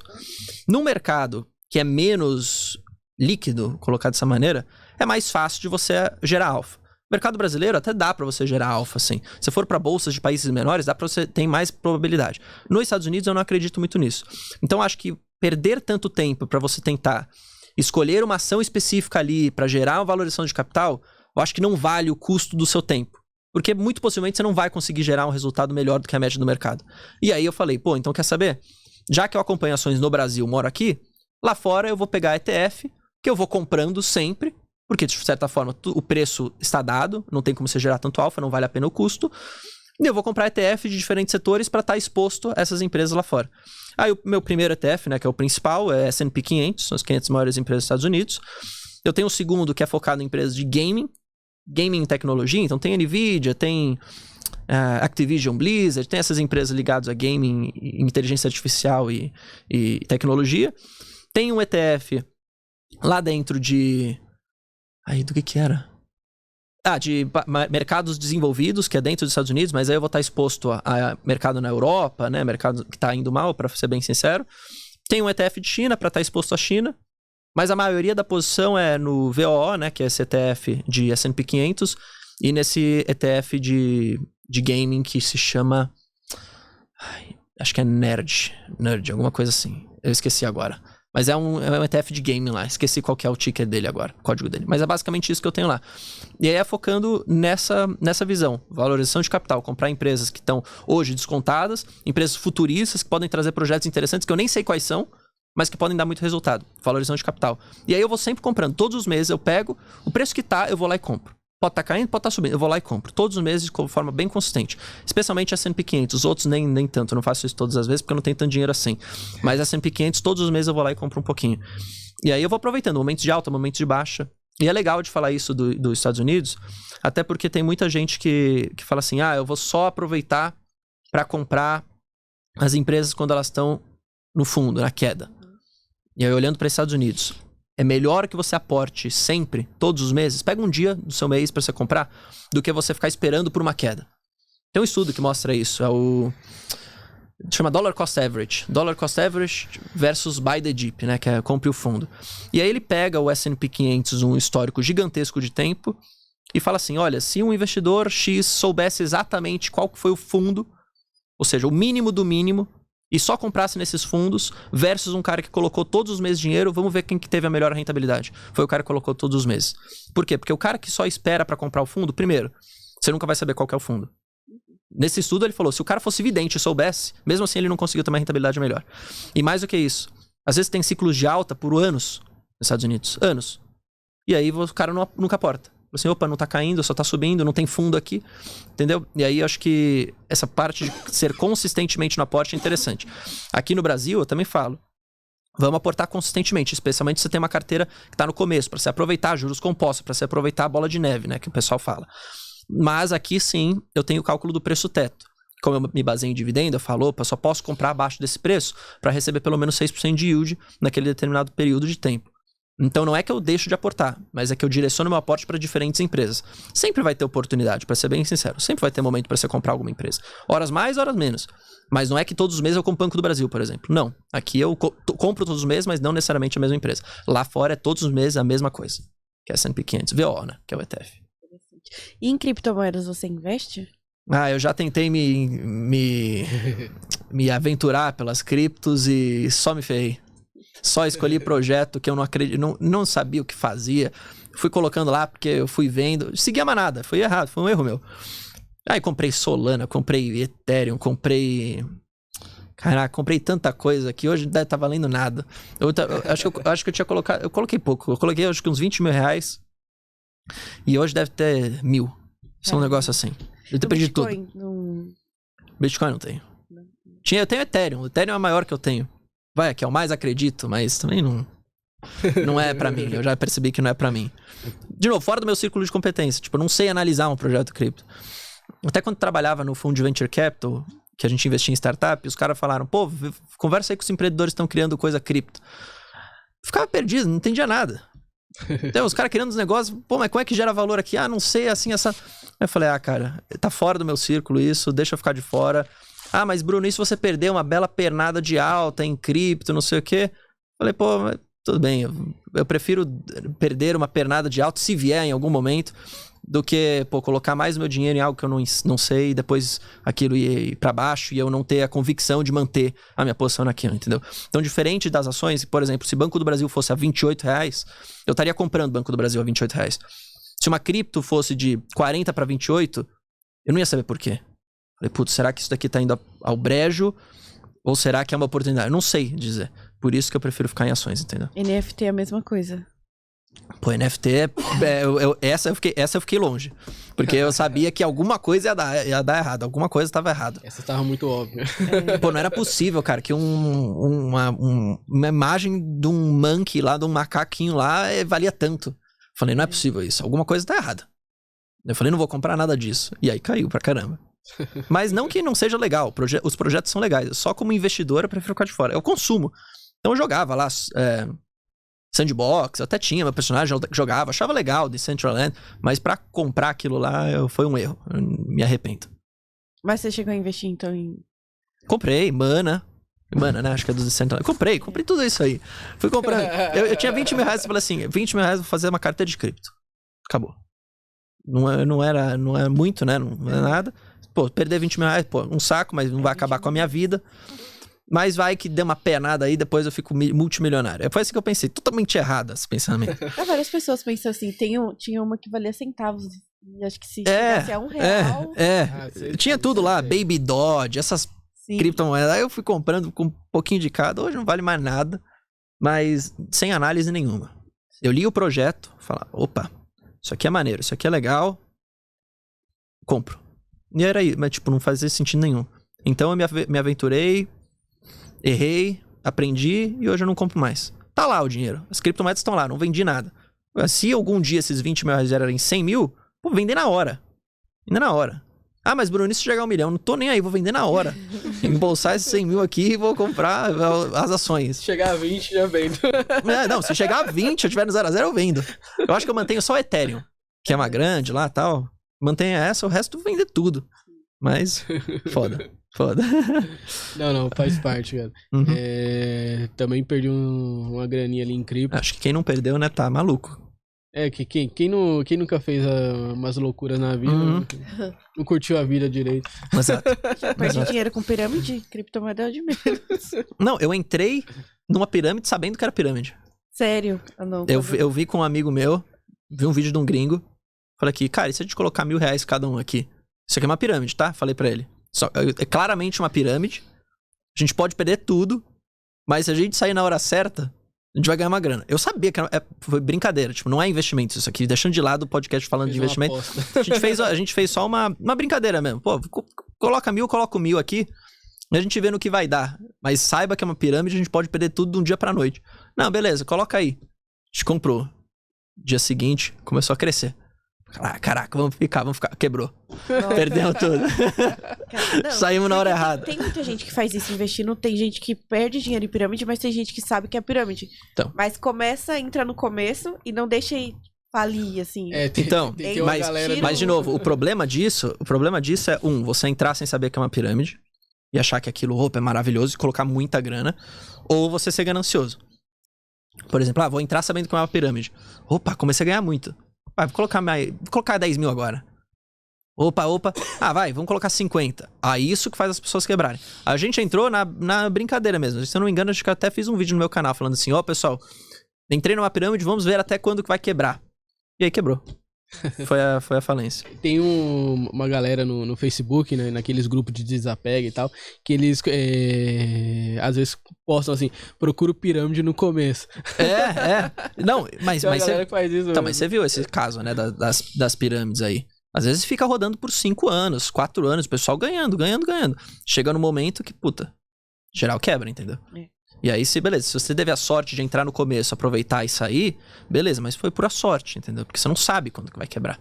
Isso. E é uma pena. A maioria não tira o dinheiro quando tá lucrando. Não tira. Não, porque fica na ganância, né? Ganhei tão fácil assim, 8% ao mês, por que eu vou tirar? Não vou tirar. Vou ganhar mais. Só mais um mêsinho. Aí quando você vê, você tá 4 anos no negócio. A pirâmide é Eu nova. tô falando por experiência própria. Então. A Unic. A Unic durou uns 3 anos. Não, até essa recente aqui. Tinha escritório aqui. Bryce Company. Bryce Company, né? Durou quanto tempo? Tava 5 anos rodando, 4 anos rodando.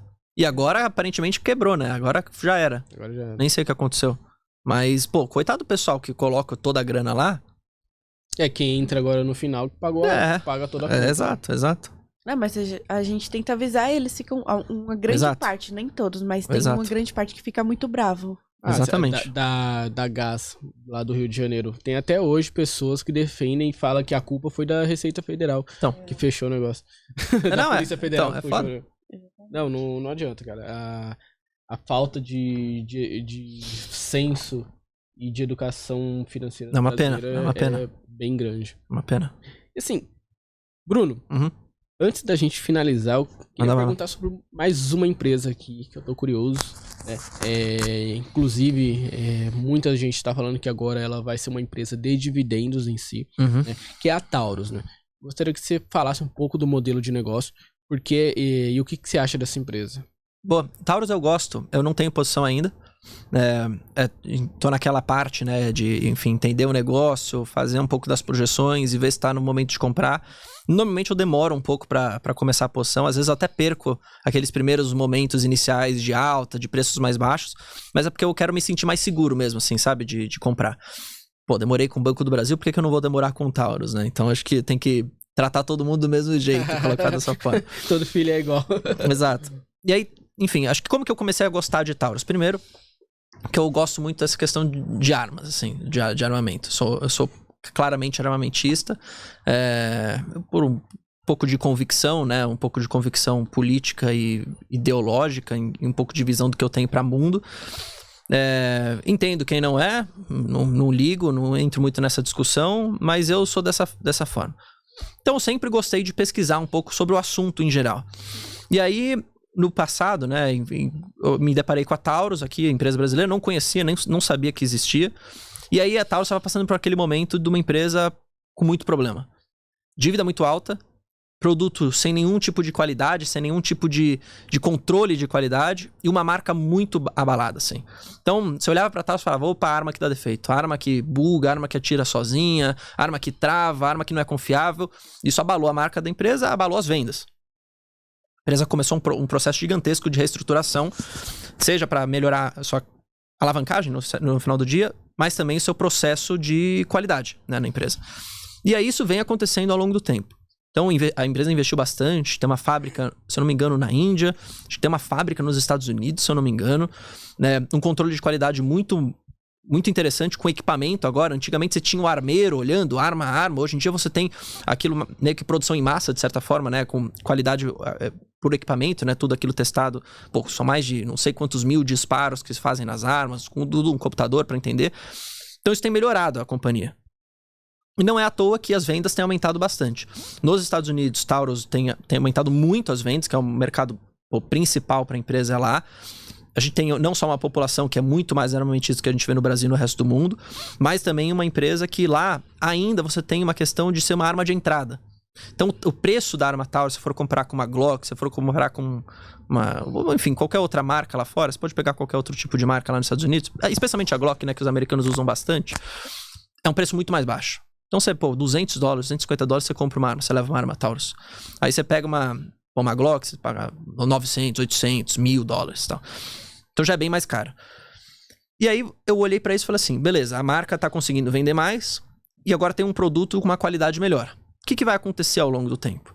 Se aquela qualidade ficar boa, ela vai atrair cada vez mais compradores, certo? As pessoas não vão precisar mais comprar uma Glock porque eles vão confiar na Taurus. Então o preço vai começar a ficar...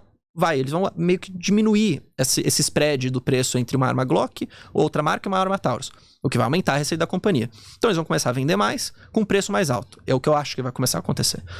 Fazendo isso, uma empresa com os custos controlados, o que vai acontecer? Mais margem. Vai gerar mais caixa, vai gerar mais lucro. Gerando mais caixa, gerando mais lucro, não tendo por que manter esse lucro dentro da empresa, porque ela já investiu, ela já fez a sua fábrica, ela já construiu o seu processo de certa forma, né? Isso aqui tá bem no final, a gente pode colocar assim. Invariavelmente ela vai acabar distribuindo dividendo. Por quê? Porque não é eficiente também para a empresa manter aquele dinheiro todo na caixa. Então o que eu acho que vai acontecer no futuro? É uma empresa que vai melhorar os seus preços de venda nos Estados Unidos, vai melhorar, então vai ter mais receita vindo de lá. E mais do que isso, vai começar a ter também uma receita fora dos Estados Unidos e fora do Brasil, em outros países, especialmente com a questão de licitação para força de segurança. Então na Índia ela fez a fábrica de forma muito estratégica, porque você precisa ter uma fábrica no país para participar da licitação do exército, das forças armadas de lá. E como eles têm muita demanda para arma Taurus lá, eles fizeram isso de forma estratégica. Então é mais uma receita que vai vir. E se eu não me engano, é uma licitação recorde de fuzil no mundo, assim, do que a China pediu. Então ela vai ter mais receita lá. E no Brasil também, como a gente tá tendo e tá passando, muito no começo ainda, por uma mudança de meio pensamento das pessoas. Então a gente tem mais gente querendo ter contato com as armas, um primeiro contato. E normalmente quando as pessoas têm esse primeiro contato e entendem um pouco, elas acabam não sendo mais umas detratoras do assunto. Pelo menos elas ficam caladas, elas não falam mais contra. Eu acho que isso pode trazer também um aumento de vendas no Brasil. Obviamente de acordo com o que o governo permitir. Então, no cenário que eu vejo Taurus, alavancagem baixíssima, hoje é 0,2 vezes, é nada, basicamente zero. Todo tipo de investimento que ela faz é bancado com o próprio caixa dela mesma, ela não contrai dívida para isso. E quando esses investimentos acabarem, ela vai ter caixa disponível e vai distribuir dividendo.